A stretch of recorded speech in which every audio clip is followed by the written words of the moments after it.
Y creo que hoy el Señor tiene algo muy especial para cada uno de nosotros. Así que vamos directamente a la palabra del Señor. Y vamos a leer solamente una porción, aunque durante la palabra vamos a estar leyendo o revisando partes de prácticamente un capítulo completo. Y la porción que quiero que leamos para dar inicio se encuentra en Primera de Samuel, capítulo 30, y vamos a leer del versículo 7 al 8, 7 y 8 para iniciar. Primera de Samuel 7 y 8. Y dice: entonces le dijo Abiatar, el sacerdote: tráeme el efod. Así que Abiatar lo trajo. Versículo 8.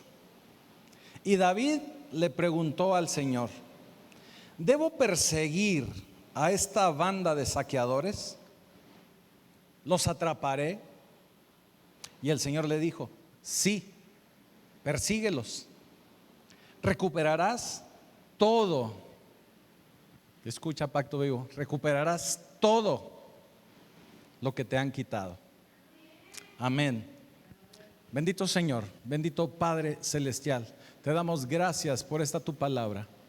Y permite, Señor, que pueda quedar grabada en nuestra mente, en nuestros corazones, pero sobre todo que la podamos llevar a la práctica, que pueda ser un rema en nuestra vida.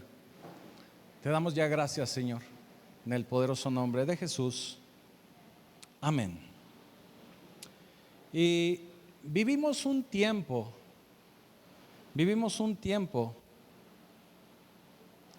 donde tenemos prácticamente que encerrarnos en nuestras casas. Vivimos un tiempo donde le ponemos rejas a las ventanas, rejas a las puertas, rejas a la cochera, rejas al patio, picos, ¿verdad?, en la barda, vidrios. Vivimos encerrados porque vivimos un tiempo donde el robo no se hace esperar, donde cualquier persona puede ver la oportunidad de tomar algo que no le pertenece y llevárselo prestado, pero ya no lo devuelve. Donde existe muchísima gente que se vuelve amante de lo ajeno, donde nos roban el patrimonio, donde nos roban lo que se ha trabajado, lo que se ha sufrido para adquirir algunos bienes, para poder vivir bien, para poder disfrutar tal vez de algo mejor en nuestra vida. Y tenemos que protegernos. Y vivimos ese tiempo. Y eso nos hace vivir encerrados, nos hace vivir esclavizados. Pero aquí estamos hablando de un robo y un encierro físico. Pero también existe saqueadores, y existe un saqueador espiritual que se llama Satanás y sus huestes.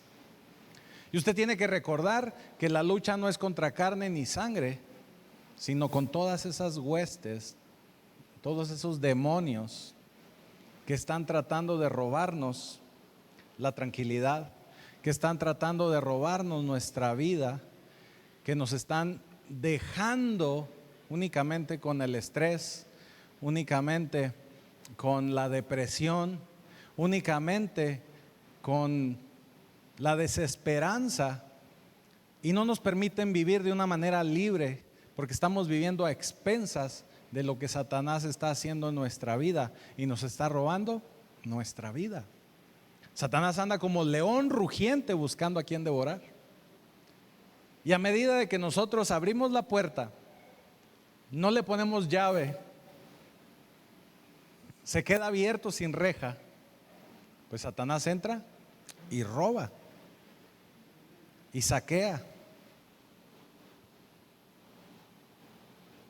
Sabemos que Satanás se ha encargado de robarnos la alegría, la paz, las relaciones, las oportunidades, el propósito en muchos casos, la prosperidad. Inclusive le está robando la identidad a los jóvenes y en muchos casos la salud. De todo eso se ha encargado Satanás de robar. Pero la buena noticia, Pacto Vivo, es que todo eso lo podemos recuperar.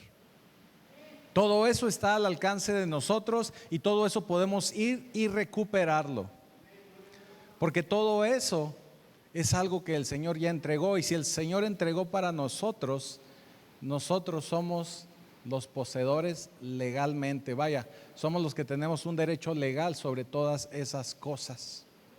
Entonces nadie nos las puede robar. Y si se nos han arrebatado, nosotros podemos ir y recuperarlas. Y eso es parte de lo que quiero que vayamos leyendo, porque el capítulo 30 del primer libro de Samuel nos da una enseñanza que viene del Señor, donde Él nos dice que todo eso que se nos ha robado lo podemos recuperar. Porque también en Efesios capítulo 1 versículo 3 nos dice: toda la alabanza sea para Dios, el Padre de nuestro Señor Jesucristo, quien nos ha bendecido con toda clase de bendiciones espirituales en los lugares celestes, celestiales, porque estamos unidos a Cristo. Vaya, todos esos regalos ya se nos han sido dados, nos pertenecen, y no debemos de permitir que nadie, Satanás ni sus huestes, intenten robarlas. Así que vamos a empezar a leer capítulo 30, primer libro de Samuel, capítulo 30, y vamos a empezar a leer a partir del versículo 1, y dice así. Yo se lo voy a ir leyendo. Yo traigo una versión que la verdad a mí me ha agradado porque nos aclara muchas dudas, que es la Nueva Traducción Viviente, pero usted váyame siguiendo ahí con la versión internacional, debe de ser similar. Y en el contexto, en lo que es la esencia de la palabra, es igual. O sea, no se alarme con eso. Y dice el primer versículo: 3 días después, cuando David y sus hombres llegaron a su casa en la ciudad de Siclag, encontraron que los amalecitas habían asaltado el Negev y Siclag. Habían destruido Siclag y la habían quemado hasta reducirla a cenizas. La quemaron totalmente. Se habían llevado a las mujeres y a los niños y a todos los demás, pero sin matar a nadie. O sea, únicamente hurtaron, se llevaron todo, pero no mataron. Y dice: cuando David y sus hombres vieron las ruinas y se dieron cuenta de lo que les había sucedido a sus familias, lloraron a más no poder. Lloraron amargamente. Imagínense los valientes de David, los hombres de David, hombres hechos para la guerra, llorando como bebés, desamparados. ¿Cuántos de nosotros, cuando hemos tenido un momento de dificultad, aún los que nos sentimos muy machos, nos dan ganas de llorar, o lloramos definitivamente? Los hombres de David lloraron a más no poder, dice en la versión que tengo aquí. Lloraron amargamente. Se pusieron a llorar y a gritar hasta quedarse sin fuerza. Eso sí es clamar. Como cuando mucha gente está orando y dice: Señor, oro y clamo. No, clamar es eso. Llorar y quedarse sin fuerzas, precisamente haciéndole una petición al Señor. Sentir que si estamos orando por una mujer, sentir que es nuestra madre, nuestra esposa, nuestra hermana, y clamar con esa desesperación, como si nos está haciendo falta a nosotros. Que si estamos orando por un niño, sentir que es nuestro hijo, nuestro hermano, nuestro sobrino, nuestro nieto, y llorar y gritar hasta quedarnos sin fuerzas. Eso es verdaderamente clamar. Los hombres de David lloraron a más no poder, clamaron. Y dice el versículo 5: las dos esposas de David, Ahinoam de Jezreel y Abigail, la viuda de Nabal de Carmelo, que ya luego hablaremos de Abigail, estaban entre los que fueron capturados. David ahora se encontraba en gran peligro, porque todos sus hombres estaban muy resentidos por haber perdido a sus hijos e hijas, y comenzaron a hablar acerca de apedrearlo. Pero a David, dice el versículo 6 al final, pero David encontró fuerzas en el Señor su Dios. ¿En quién encontró fuerzas David? En el Señor su Dios. Ahora, estos hombres estaban llorando, les decía yo, como niños, como bebés, sin parar, hasta quedarse sin fuerza. Cuando nosotros nos encontramos en una situación de desesperación, hay momentos o hay ocasiones en que ya ni siquiera estamos buscando quién lo hizo, sino quién nos la pague. Así le pasó a los hombres de David. David venía junto con ellos. David no tuvo la culpa de lo que había sucedido, pero los hombres estaban tan angustiados que no encontraban a quién echarle la responsabilidad, a quién echarle la culpa de lo que me está pasando, ¿verdad? Nosotros los seres humanos somos muy dados a eso. No buscamos realmente a veces quién la hizo, sino quién nos la pague. Le podemos echar la culpa a todo lo que usted se encuentre, pero realmente tenemos que recordar que con quien tenemos lucha es con Satanás. Porque la lucha no es contra carne ni sangre, ya lo veníamos diciendo, sino contra esos demonios que toman la oportunidad de entrar a la vida de alguien y hacen esas cosas para afectar a los demás. Así que estaba David en peligro, sus hombres estaban desesperados, realmente lo estaban señalando a él como culpable. Y hasta aquí, hasta el versículo 6, podemos darnos cuenta del problema. ¿Cuál era el problema? El problema era que habían sido robados. El problema era que habían dejado al campamento a expensas de los malos, vamos a decirlo así, de la maldad, de las huestes malignas.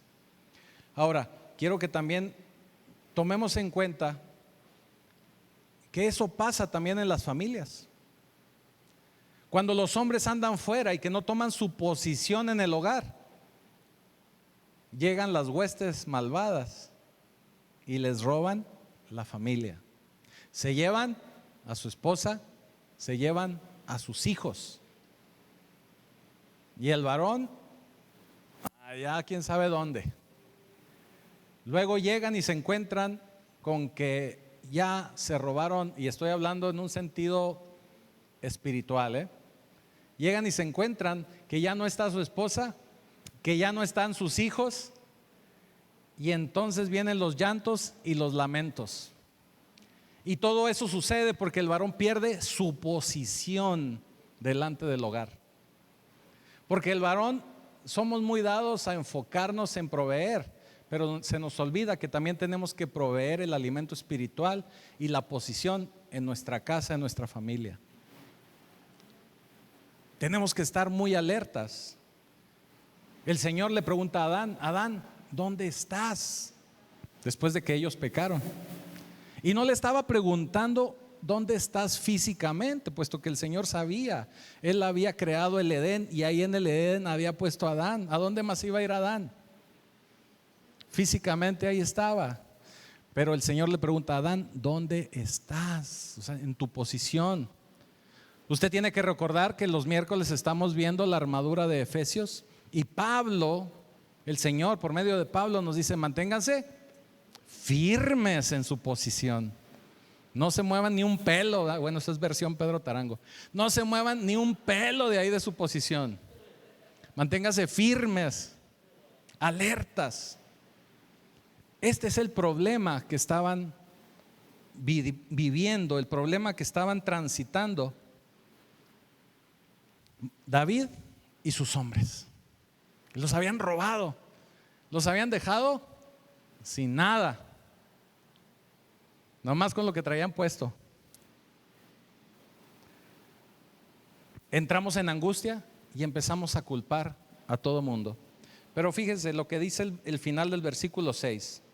Pero David encontró fuerzas en el Señor, su Dios. David encontró fuerzas en el Señor, su Dios. ¿Cuántos de nosotros, cuando tenemos un problema,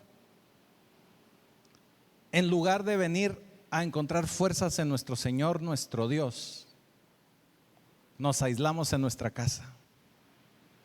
Nos aislamos en cualquier lugar, pero preferimos no encontrarnos ni a los hermanos, mucho menos al pastor, que nadie me diga nada. Que al cabo yo tengo mi relación con Dios, ¿verdad? Así dicen muchos. Y no lo dudo que la tengan. Pero es el momento de venir a fortalecerse en el Señor, a que nos ayudemos unos a otros, a que podamos entre todos poder ministrarnos, poder escucharnos, poder apoyarnos, poder ayudarnos. Claro, todos tenemos que empezar a caminar en la madurez, para que cuando venga ese hermano a pedirle una ayuda, usted realmente lo ayude y no lo señale, lo juzgue o divulgue lo que ese hermano en su angustia le está revelando. Por eso es importante que todos vayamos a la madurez. Yo en alguna ocasión le decía: mire, tenemos que ser de esas iglesias que lo que pasa en Pacto Vivo se queda en Pacto Vivo. Si usted escucha gente fuera de Pacto Vivo que sabe cosas de Pacto Vivo, es porque por algún lado hay una fuga. Hay que cambiar los empaques en algún lado. Y eso va a suceder cuando nosotros empecemos a caminar en madurez. Pero cuando estamos en momentos de desesperación, tenemos que acercarnos al Señor. Y dice: David se fortaleció en el Señor. Podemos realmente ver la angustia de David. Lo podemos ver como él lo expresa en el Salmo 46:1. Dios es nuestro refugio, nuestra fuerza. Siempre está dispuesto a ayudar en tiempos de dificultad. En el Salmo 142 también lo podemos ver. En el 34, en el 27 dice: ¿de quién temeré? ¿De dónde vendrá mi ayuda? Vaya, ahí en los Salmos usted puede encontrar muchas de las situaciones que mismo David vivía en su angustia, pero en todas ellas recurría al Señor y buscaba fortaleza en el Señor. Así que esta es la primera enseñanza que usted tiene que aprender el día de hoy. Usted tiene un problema, a usted el demonio le ha quitado la alegría, la paz, las relaciones, oportunidades, propósito, prosperidad, etcétera. Tiene que fortalecerse en el Señor. Y dice el versículo 7: entonces le dijo a Abiatar, que era el sacerdote, le dice: tráeme el efod. Tráeme el efod. Así que Abiatar lo trajo. Y David, aquí no lo señala en la escritura, pero yo quiero pensar que si le estaba pidiendo el efod, era para ponérselo. ¿Usted sabe qué es el efod? El efod es un peto, como una coraza, que mismo Dios le dio el diseño a sus sacerdotes, a Aarón, para que por medio de ese peto se lo pusieran ceremonialmente para poder acceder al trono de Dios. Como una armadura, pero es una armadura que viene de Dios para vestirse sacerdotalmente y poder tener un encuentro, un contacto, una relación con el Señor. Ahora, usted tiene que recordar que David fue ungido. ¿A quién se ungía en el Antiguo Testamento? En el Antiguo Testamento se ungía al sacerdote, se ungía a los reyes y a los profetas. Eran las tres figuras a las que normalmente se le ungía en el Antiguo Testamento. David había sido ungido. Obviamente todos lo recordamos y pensamos que fue ungido únicamente para el reinado, pero también esa unción le permitía tener acceso al reino celeste, porque por medio de esa unción él recibió el Espíritu Santo. Aunque en el Antiguo Testamento no se conocía como tal el concepto, cuando recibían la unción era para que ellos pudieran recibir al Espíritu Santo. Usted, así como David, cuando vino a Cristo y recibió al Espíritu Santo en su vida, usted ha sido ungido. Así que usted, como David, si usted tiene un problema, usted puede acceder de manera directa al Padre. No necesita al sacerdote, no necesita al pastor. Usted tiene que ir a la presencia de Dios y acceder al Padre de una manera libre, de una manera directa. Fíjese lo que nos dice.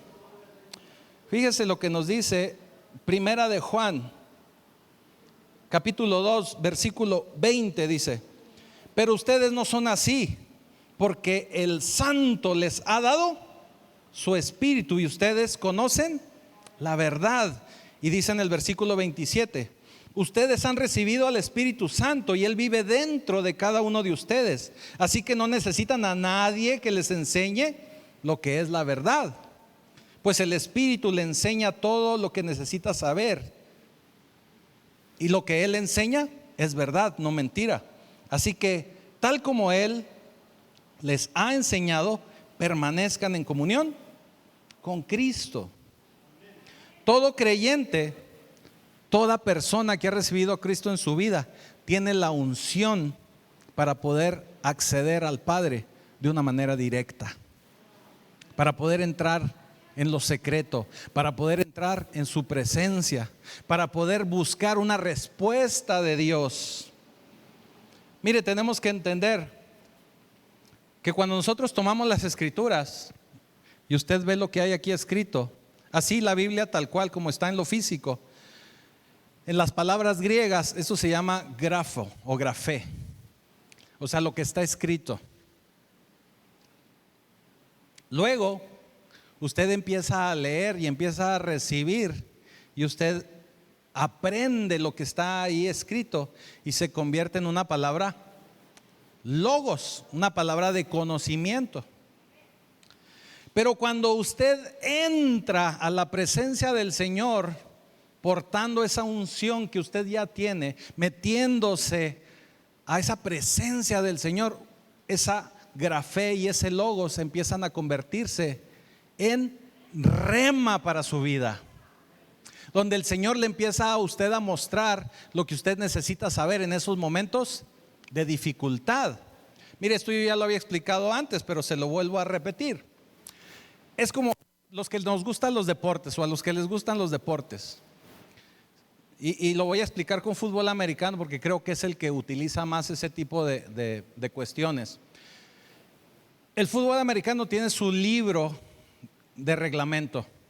Ahí en el reglamento es el grafé, y también ahí puede encontrar el logos, porque ahí le dice de cuánto debe de medir el balón, cómo es la cancha, las dimensiones, cuántos jugadores son, cómo debe de ser el equipo, cómo son las jugadas, y está lleno de conocimiento. Pero si usted quiere derrotar a otro equipo, o si usted quiere saber las jugadas de los Cowboys de Dallas, ahí no lo va a encontrar. Usted tiene que meterse a los vestidores, a los entrenamientos de los Cowboys de Dallas, por poner un nombre de un equipo, póngale el nombre que a usted le guste. Tiene que meterse ahí al entrenamiento, porque cuando usted se mete ahí en lo secreto, en el entrenamiento, ahí le van a decir: mira, la jugada 33 es esta, la 28 es esta otra, la 46 es esta, y con esta vamos a anotar gol. Pero ya ahí usted está descubriendo el libro de las jugadas. Ahí el reglamento se está convirtiendo en una palabra rema para el equipo, porque ya el equipo sabe cómo caminar, cómo correr, por qué lado irse, por dónde va a dar vuelta. y pone en práctica la jugada, la estrategia. Cuando usted entra en la presencia de Dios, usted tiene que buscar ese rema en su vida. Fíjese lo que le dice David, y fue lo que leímos al inicio. Versículo 8. Y David le preguntó al Señor: ¿debo perseguir a esa banda de saqueadores? ¿La debo perseguir? ¿Los atraparé? Esas eran las dudas de David, eran sus inquietudes. Y le contesta el Señor: sí, persíguelos. Recuperarás todo lo que te han quitado, dice el Señor. Se lo dice a David, te lo dice a ti, Pacto Vivo. Vas a recuperar todo lo que te han quitado. Todo lo que te han quitado. Ahora, ojo con esto. David sabía para dónde se habían ido. No tenía ni idea. David sabía en qué dirección estaban. No sabía.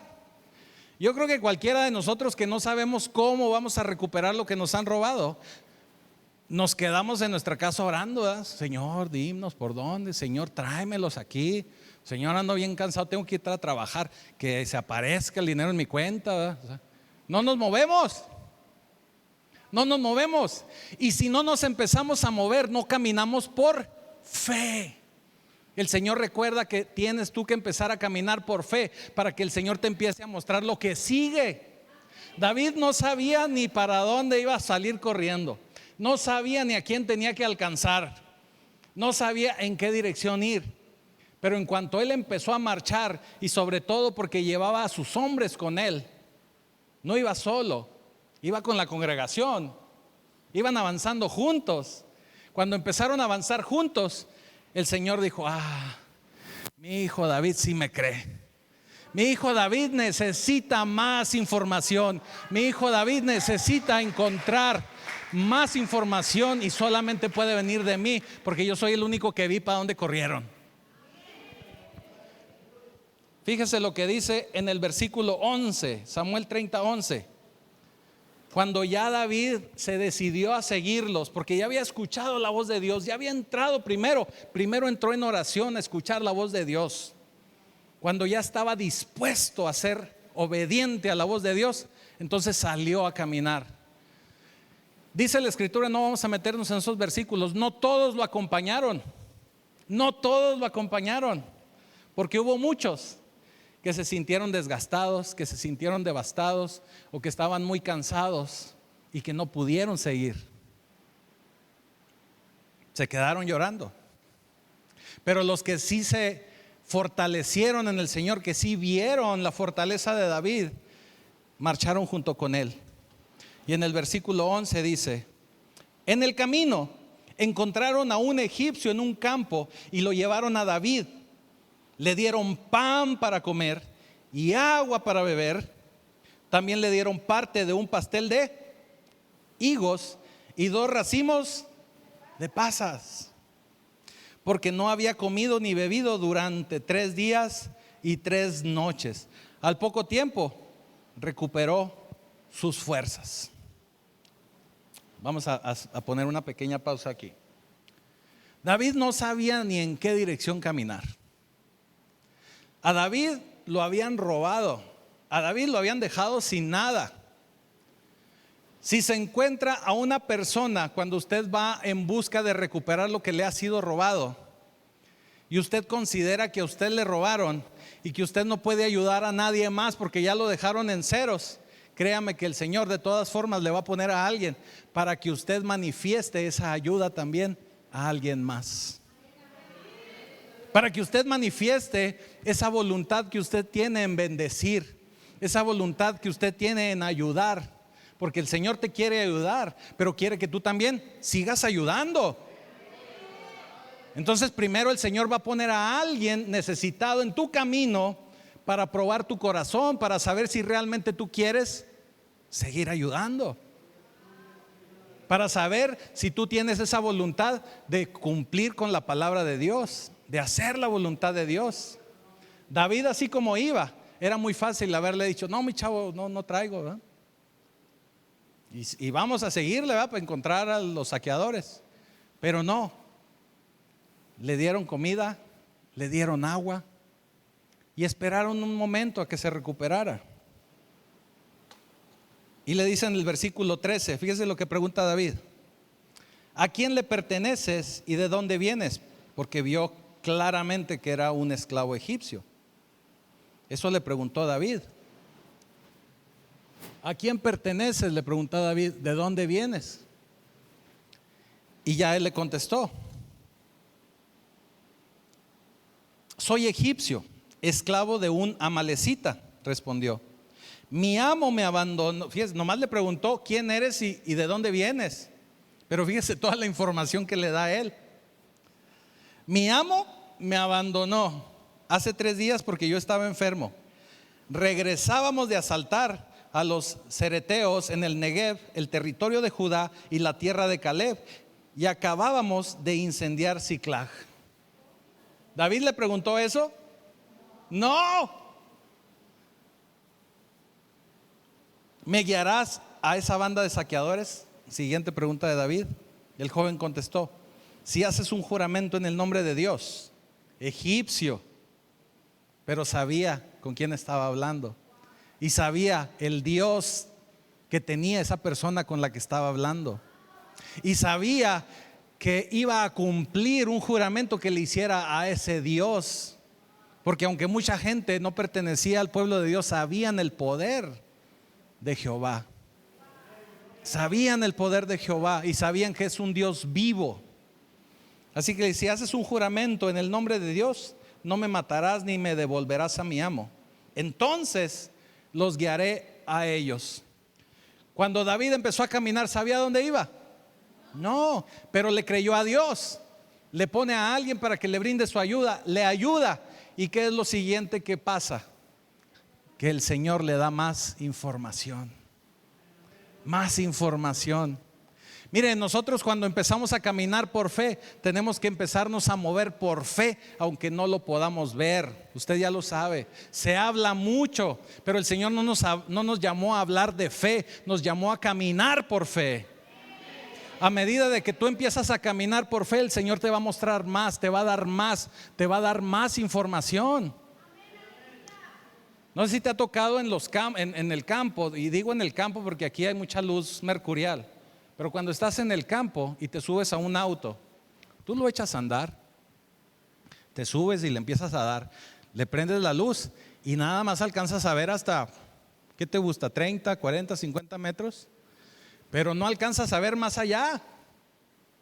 Obviamente a medida que vas avanzando, pues vas alusando más y vas alusando más, pero realmente ahí empieza uno a avanzar por fe y confiando que el camino está bien y que no hay un socavón y que todo va a pasar bien.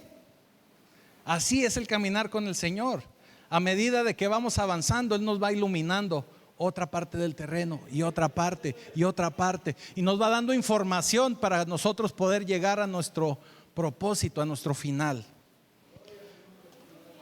David no tenía información. David muestra el corazón de Dios y Dios le da más información. Así que tenemos que fortalecernos en el Señor. Tenemos que poder entrar en la presencia del Señor. Debemos de salir tras de esos enemigos, pero debemos también de permanecer siempre conectados a Dios. Permanecer siempre cerca de la base, que no se pierda esa señal con el Señor. Se encuentra David a ese hombre que parecía no tener una relación con el problema que él estaba viviendo, pero sí la tenía, porque el Señor tiene cuidado de todas las cosas. El Señor tiene cuidado de cada una de tus situaciones. Aun y cuando tú pienses que algo te ha pasado y que tal vez estás olvidado de Dios, créeme que no. Dios sabe inclusive cuántos cabellos tienes. Yo le ahorro trabajo, pero Él sabe todo. Él sabe todo. Él entiende todo lo que nos pasa, todo lo que el enemigo nos ha robado. Así que tenemos que confiar en el Señor. Y sigue diciendo, versículo 16: Así que guió a David hasta los amalecitas y los encontraron dispersos por los campos, comiendo, bebiendo y bailando con alegría por el enorme botín que habían tomado de los filisteos y de la tierra de Judá.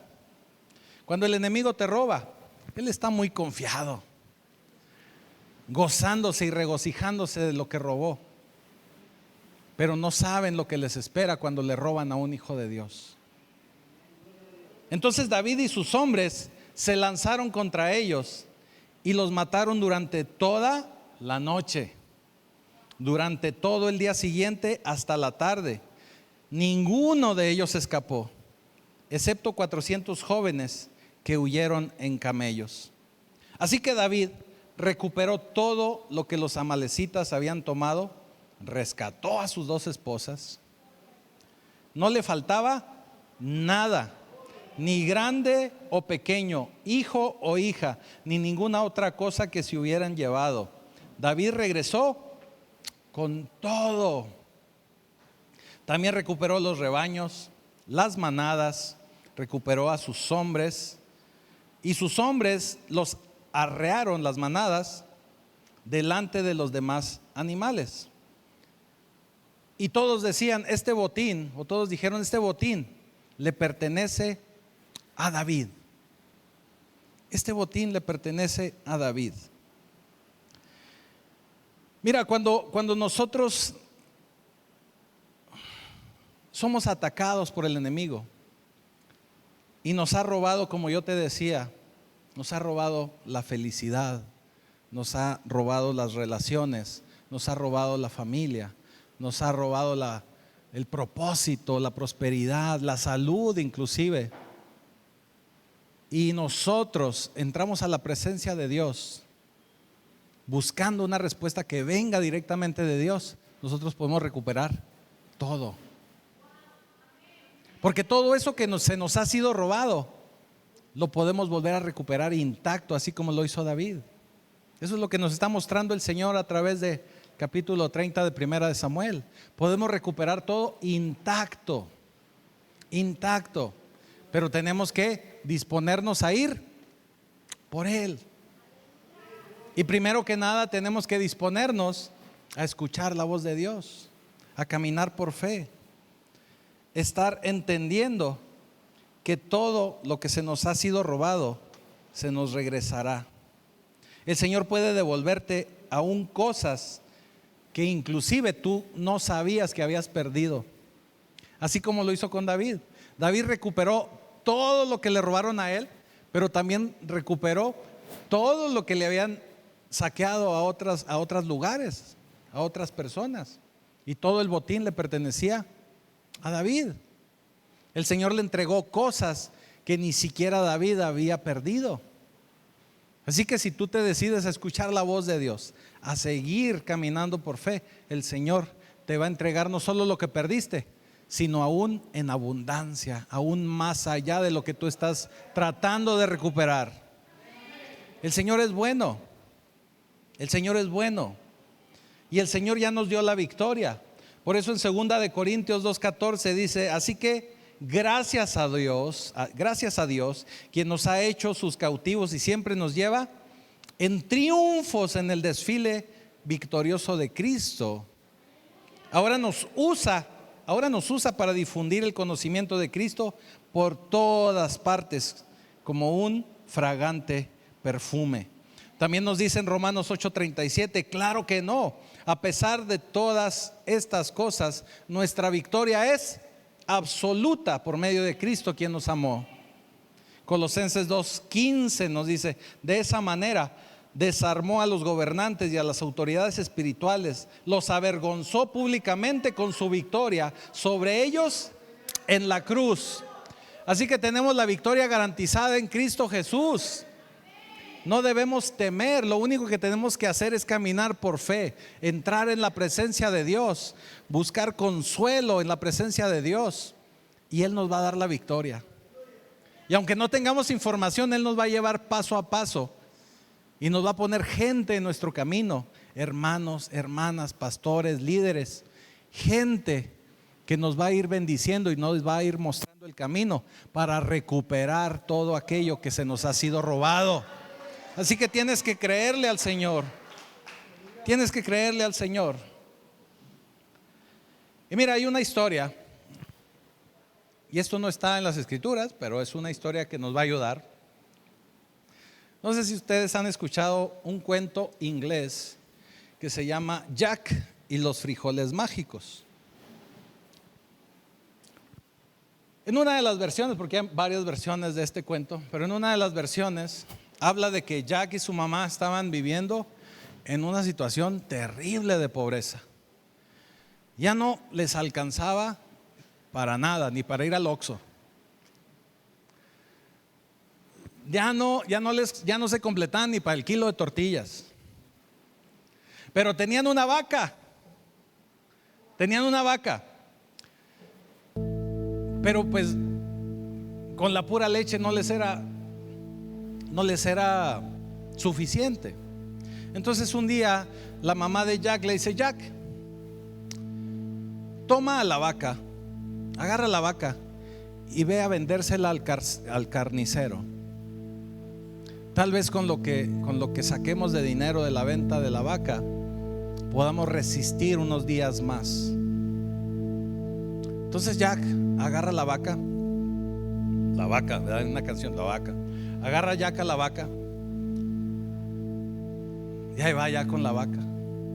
Y se encuentra a un hombre, a un hombre anciano, y le dice: muchacho, ¿a dónde llevas esa vaca? Y le dice: voy a vendérsela al carnicero para ver con el dinero que nos van a dar si podemos subsistir unos días más, mi madre y yo. Y el anciano le dice: mira, ven acá, yo tengo 3 frijoles, te cambio la vaca por estos 3 frijoles. 3 frijoles. Y Jack le dice: no, hombre, no, ¿cómo te la va a cambiar por 3 frijoles? Y el hombre anciano le dice: ándale, mira, son 3 frijoles, pero son 3 frijoles mágicos. Te va a convenir. Pues era un jovencito, ¿verdad? Jack. Y empieza el anciano a hablarle de tantas cosas y tantas historias, lo envuelve en sus historias y lo convence. Y le dice: ándale, pues ahí está la vaca, échale los 3 frijoles. Pues llega Jack bien emocionado a la casa con su mamá. Mamá, ¿qué crees? Y le dice: mamá, ¿vendiste la vaca?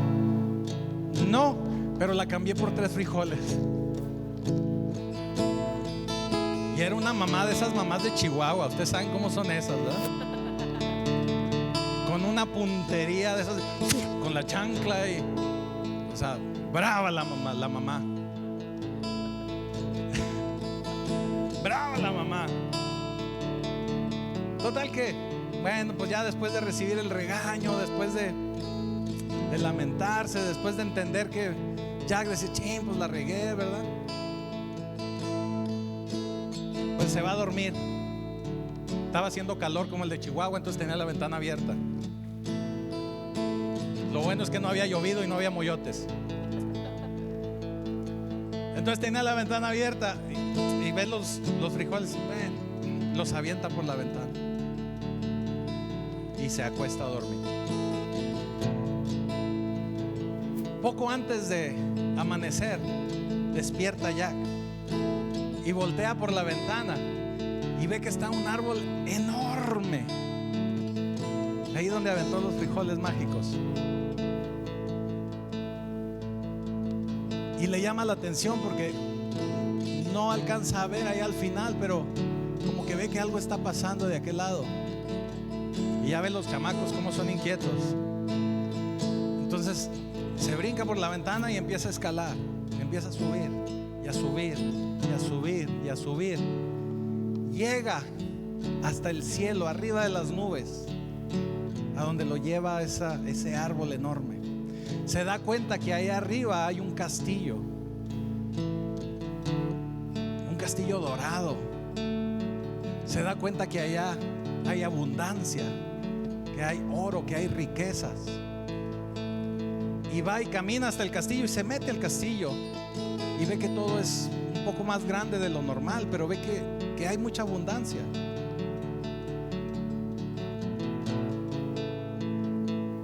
Y se da cuenta que también hay un ogro viviendo en ese castillo.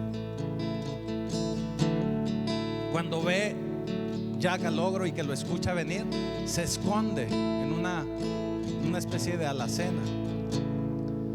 Pero ahí alcanza a ver cómo había una canasta llena de huevos de oro. Y a un lado de la canasta había una gallina que ponía huevos de oro. Entonces llega el ogro y recoge huevos y los va echando ahí en la canasta.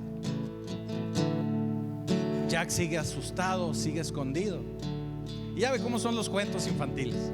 Entonces se le aparece una hada a Jack y le dice: Jack, todo esto que ves aquí, este castillo, la gallina, los huevos, todo lo que ves aquí pertenecían a tu padre. Pero el ogro se lo quitó. El ogro se lo robó. El ogro lo tomó como posesión, pero era de tu padre. Por lo tanto, todo esto te pertenece a ti.